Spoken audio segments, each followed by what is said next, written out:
नमस्कार, स्वागत है आप सभी का एनएफ न्यूज पर। मैं हूं आपके साथ रोहित और मेरे साथ मेरे सहयोगी नम्रता चौधरी हैं। बात होगी आज राज ठाकरे की। उद्धव ठाकरे की बहुत बात हो चली है और राज ठाकरे की बात करना बेहद जरूरी है, क्योंकि राज ठाकरे भी महाराष्ट्र चुनाव में महायुति जिसका नेतृत्व बीजेपी कर रही थी उसको आंख दिखाते हुए नजर आए और भाई साहब दम भर रहे थे कि हम यहां पर शानदार प्रदर्शन करेंगे।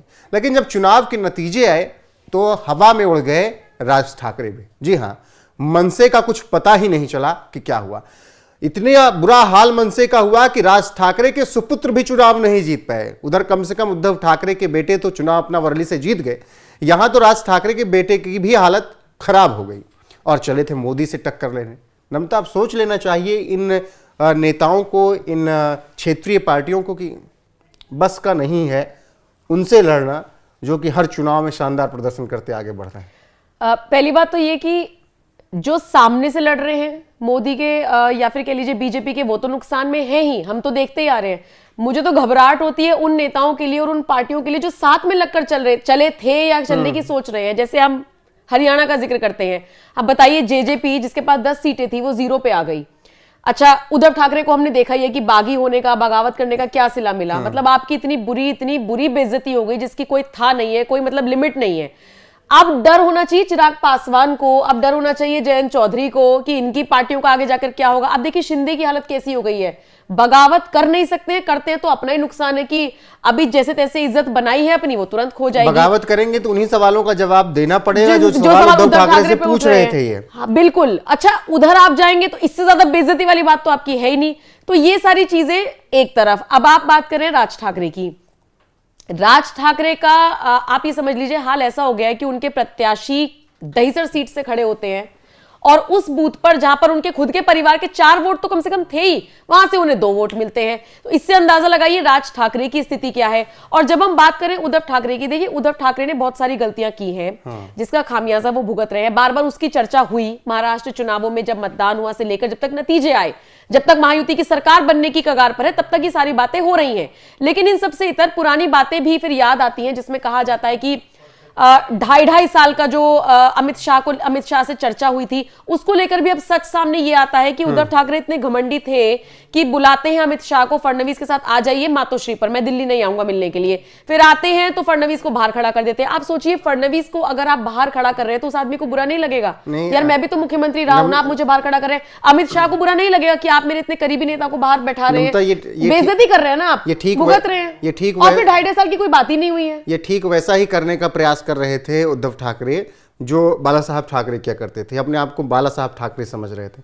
बाला साहब ठाकरे का वो रुतबा था, बाला साहब ठाकरे डंके की चोट पर जो बोलते थे वो करते थे। अगर बाला साहब ठाकरे तत्कालीन गृह मंत्री लालकृष्ण आडवाणी से कहते थे कि आपको आके घर मिलना है मातोश्री, तो लालकृष्ण आडवाणी जाते थे।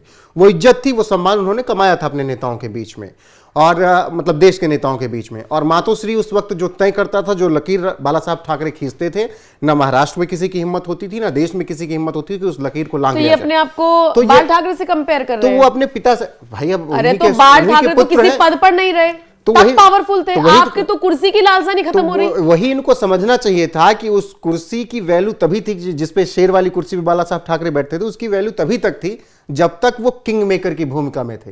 उन्होंने कभी किंग बनने की नहीं सोची कि मुझे सत्ता हासिल करनी है। और उन्होंने ये बार बार कहा कि जिस दिन कांग्रेस के साथ मुझे हाथ मिलाना पड़े, जिस दिन राजनीति पे कदम रखना पड़े, उस दिन मैं खुद उठूंगा और शटर बंद कर लूंगा अपनी दुकान को। शिवसेना को उन्होंने कहा था, अपनी शिवसेना को, अविभाजित शिवसेना को, कि मैं शटर बंद कर लूंगा लेकिन मैं कांग्रेस से हाथ नहीं मिलाऊंगा। आप उनके साथ चले गए जो राम के अस्तित्व पर सवाल उठाते रहे।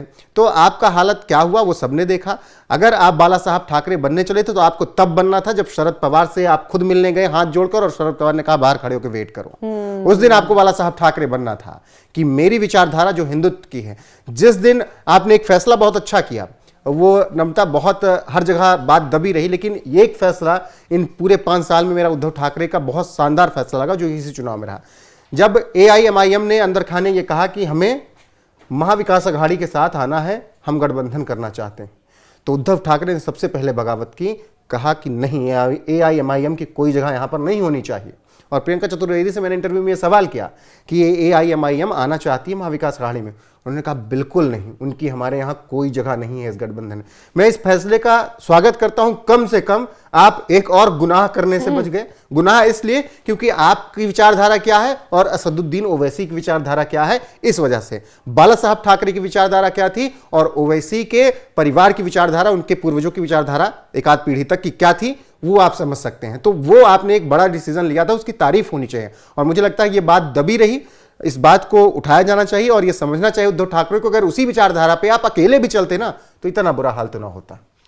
बिल्कुल। और एक वरिष्ठ पत्रकार कल बैठे हुए थे, वो तो पुरानी वो कहानी भी याद दिला रहे थे, मैं फिर से याद दिलाना चाहूंगी, जिसमें सोनिया गांधी से मुलाकात कर आए उद्धव ठाकरे और तस्वीर डालने तक की हिम्मत नहीं, उधर से मना कर दिया गया। 3 दिन तक बस बैठे रहे। यहाँ थे। हाँ। दिल्ली में 3 दिन तक थे, ना किन्हीं पत्रकारों से मुलाकात आपको तो आपकी हैसियत तभी पता लग जानी चाहिए थी। बिल्कुल। और सोचिए, सोनिया गांधी ने मुलाकात की और कह दी कि तस्वीर नहीं डालेंगे।